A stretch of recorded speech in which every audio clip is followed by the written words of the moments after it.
Yesterday I cooked a Moroccan-inspired chicken with lemon and chickpeas, and as I was cooking it I said that I was going to make more than what I needed, because whenever I do dishes like this I like to keep more, freeze it and eat it later. However, I've changed my mind. This isn't a specific recipe, this is just a way to show you how with a little bit of creativity and fantasy you can actually adapt something and make another dish which is different in flavour but still very delicious. Why are we outside? It's because it's been snowing and I thought that you might like to see our garden in the snow. I'll just put this down and sorry about my back and I'll give you a little tour before we start cooking. And you've seen our garden quite a lot in the past, but you haven't seen it in the snow. And here is my pergola still standing. And you've seen many dishes where I cooked borlotti beans. You can find them all in the channel, of course, if Julie can see me. Mm-hmm. And this is what it looks like in the winter. It's a little bit sad, but it's having its a little break. But winter or summer, we still continue with our composting. I've got a few bits of compost stuff to go in the bin. What do you think about my hat? It's one of my favorites. It reminds me of an elephant. I call it my elephant hat. You will be familiar with this room. This is my outdoor kitchen. It's a little log cabin where I tend to do a lot of cooking in the summer months and also during the spring and so on, the autumn. But when it gets to winter, it does actually get really cold. If Julie comes in, actually no, she can't. No, I'm covered in snow. I'll show you the temperature we've got inside my little log cabin. This is 0. It's I think a -2 at the moment, isn't it? Oh wow. Yes, so I tend to do all of my cooking at the moment from the kitchen in the house. And also the water, oops, stops. There is no pressure, there is no water because it's all frozen, so I cannot really use it properly. Anyway, the reason why I came here is very much to get my dish. I'll see you in the house and I'll show you what I'm going to do with this delicious recipe I'm going to be making today. I thought I'd do this entire recipe with my elephant hat on, but I don't think it's necessary. It's a little bit warm indoors. Have I spoiled my hair? No, hopefully it's still okay. Okay, so if you want to see the recipe that I cooked yesterday, there will be a little card up here. But this is what I had left over, and it was already for the freezer. So I now need to separate the chicken from the chickpeas and the rest of the vegetables. It has been in the fridge overnight, so you get this gelatin look like. So let's put this on one side, and I'll start separating now the meat from the bones from my chicken. When I made this dish yesterday, I said that you can also follow the same recipe and use lamb. And I did also say that I don't tend to, because it's very tasty with chicken anyway. But lamb is so expensive these days. But also I should have added that if you like, you can use pork. It's another type of meat that lends itself very nicely with this combination. So you got 3 options: chicken, lamb or pork. Although I do want to add that using pork is my own addition, because clearly Morocco being a predominant Muslim country, they would not eat pork. So you will not find this recipe using pork in Morocco, of course. So anyway, I've given my chicken a rough chop and this is ready. I just put it in a bowl and put it on one side. 3 medium potatoes, and I've given them a serious scrub. I have chopped them in very little pieces because I want to boil them, and obviously the smaller they are chopped, the quicker they will boil. So they can go inside a pot with some water, and I'll place this on the hob until they're totally cooked.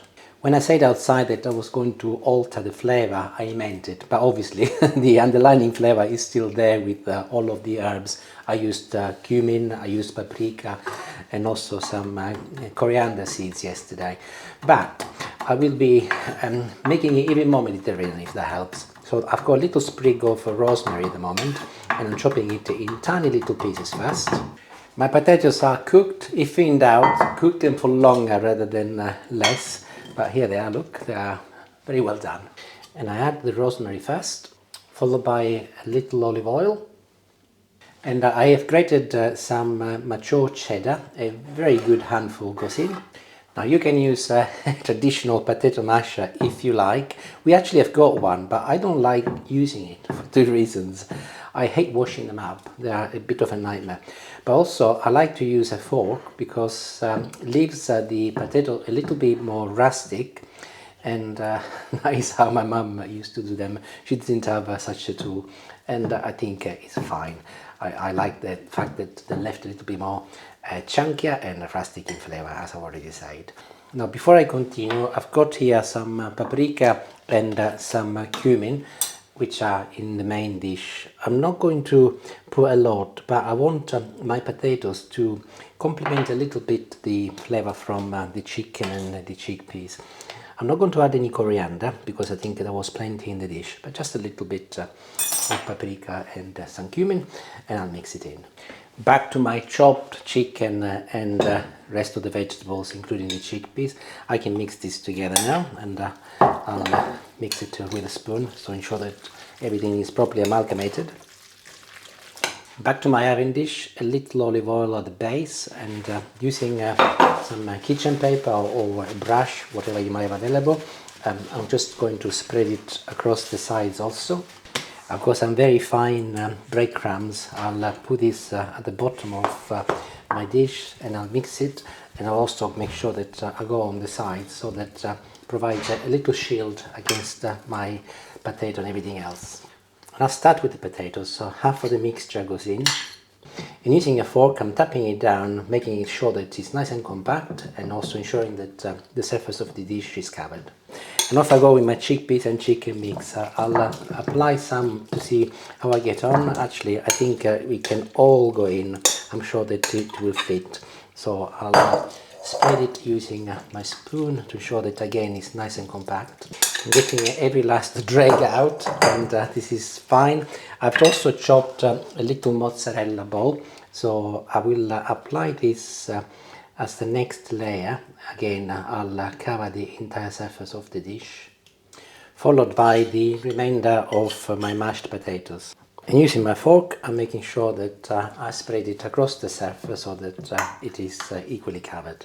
Nearly there. Before I finish, more breadcrumbs, but not a lot. This is just to give the surface of my dish, I'm not sure what to call it, a nice crunchy finish. And also the breadcrumbs will caramelize in the oven, and they'll turn beautiful and golden color.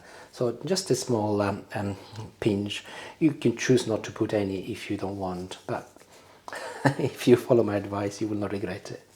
And before it goes in the oven, I'm going to add a few little knobs of butter, just scattered across the top, and they will marry really well with the breadcrumbs, and obviously it will melt, and it will give you a distinctive flavor and a color. And this is ready to go in the oven. I'll turn it on 180 degrees. I will not cover it, just as it is. Go in for 30 minutes, and then I'll get it out and we'll have a look. If you've got a normal oven, up the temperature by 10 degrees to 190.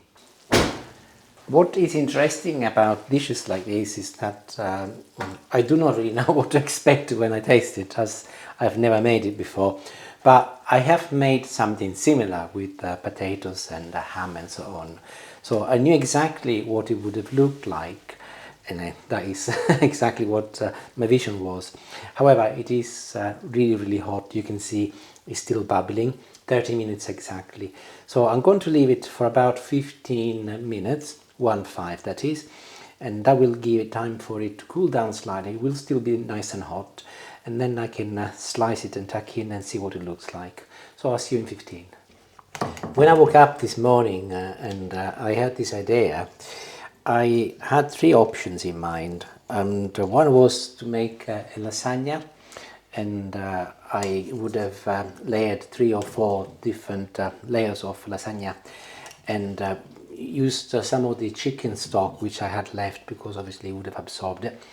But I don't think often chicken marries very well with pasta, so I moved away from that.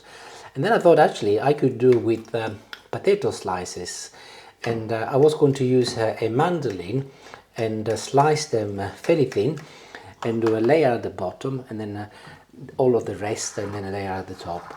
But then I thought, actually, if I was to mash the potatoes, it gives me the opportunity to add the cheese and to add some other ingredients and make it a little bit heartier, so that, bearing in mind how cold it is outside, I think it's going to be a little bit nicer. Why am I sharing this with you? It's because really there isn't a rule, there isn't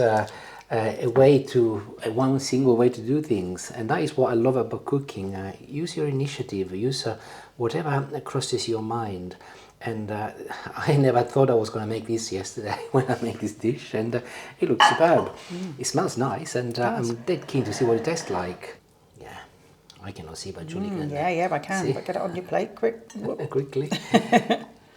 Wonderful.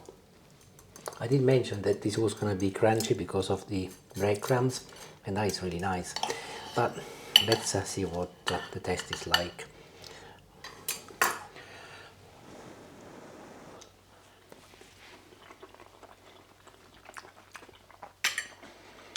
Oh, you know what? It's something that I've never tasted anything like before. It's a complete new flavor to me. But the first thing that hit me is the rosemary in the potatoes, and then the rest comes later. It's absolutely delicious. It's a combination of truly Mediterranean flavors in terms of Sicilian flavors and the Moroccan flavors.